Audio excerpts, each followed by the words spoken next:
Hello and welcome. This is going to be partly a synchronicity talk and about animal totems and symbolism, which you can apply to dreams also if you'd like to.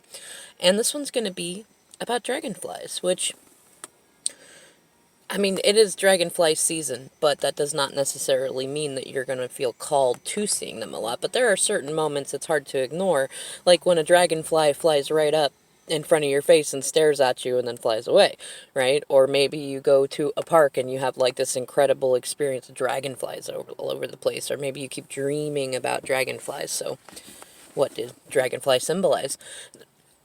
There's actually a lot of meanings because dragonflies are a very old insect in terms of the scheme of things. And so there are a lot of religions a lot of spiritual paths that have different meanings associated with them, and many of them have similar lines. One of the most common things is healing through transformation, because the dragonfly will lay its eggs in water, which turn into larvae and little swimmy bugs, and then they turn into dragonflies and fly away. And they have a similar metamorphosis process as butterflies would. It's not exactly the same, but they still have a shedding of an old layer before they can fly out. They still have to go through that struggle so that their wings can dry properly and form properly so that they can fly. But metamorphosis is definitely one of the first ones. This is, at least I consider it a personal association. So apply it as needed, toss it when not. But I also associate dragonflies very much with like Merlin, in that they seem to always like fly in just in that right moment, and to not they're very magical in that way. And Merlin is a very very hermetic sort, and you can almost tell in the presence of a dragonfly that it carries some sort of ancient wisdom that is so thorough and grand we'll never understand all of it. Which leads me to another one that a lot of associations get made with it is fun. I mean, dragonflies, they're a funny insect, but you can tell that they have fun just as much as they do their business, and they'll play with each other. They're also about they also have warrior medicine. I mean, if you've ever seen a couple of dragonflies get into a fight, or you've ever had one around you that is angry, they can be very, very tenacious and very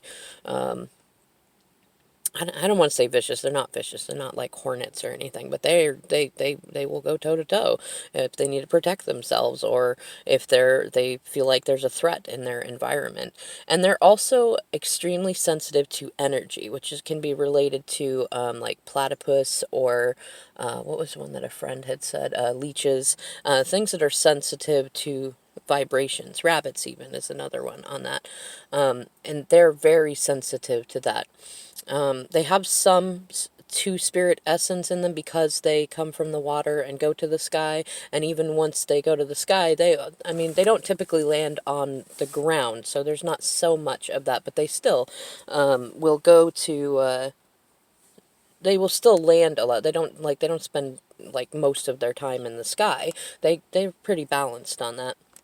Now, dragonflies can be different colors, so that can kind of differentiate it. Like if you have a blue dragonfly, that can speak to truth, and to a certain degree third eye chakra too. So maybe consider, what's your throat chakra or your third eye chakra feeling in that moment when you see them. Is there a truth that you need to speak? Is there something you're feeling intuitively that you were thinking about and that dragonfly flew in? That's probably what it was, either a confirmation or a synchronicity, or you're ascending in some way with that thought.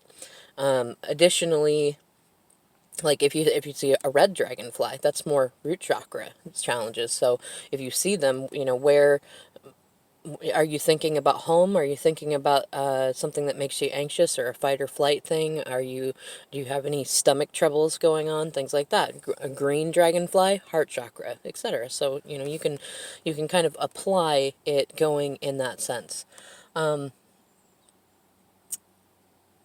Another aspect of them is clarity.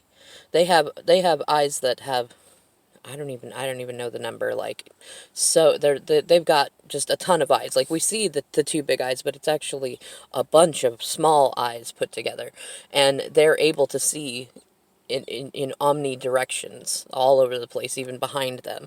And they see more colors than we could ever imagine to see, including ultraviolet colors and things of that nature. So they're able to see, it's like the clarity of seeing what has always been there, even though we cannot always see it. Like, knowing that it is there, knowing that if another being, like the dragonfly, can see all these colors, it's not that it's making up those colors in its head. It's that our eyes are not, we don't need to see all of those ultraviolet colors. We don't need to, like, hunt bugs. We don't need, we don't need to see the flowers in that way. We are not pollinators in that way. But those colors exist. Those ultraviolet frequencies exist. And to know that other creatures can see them can remind us that there are always going to be things in our environment that we trust are there, in the same way that we trust that gravity is there, even though we don't see it, and we're so used to walking around that we don't necessarily feel it, but we know that it is there. Anyways, I'm going to go ahead and leave this here. If you have any specific questions, or maybe you have had a dream or a particular experience with dragonflies, feel free to leave it in the comments below or send me an email. I leave my email in the description box. Otherwise, I'll see you in the next video.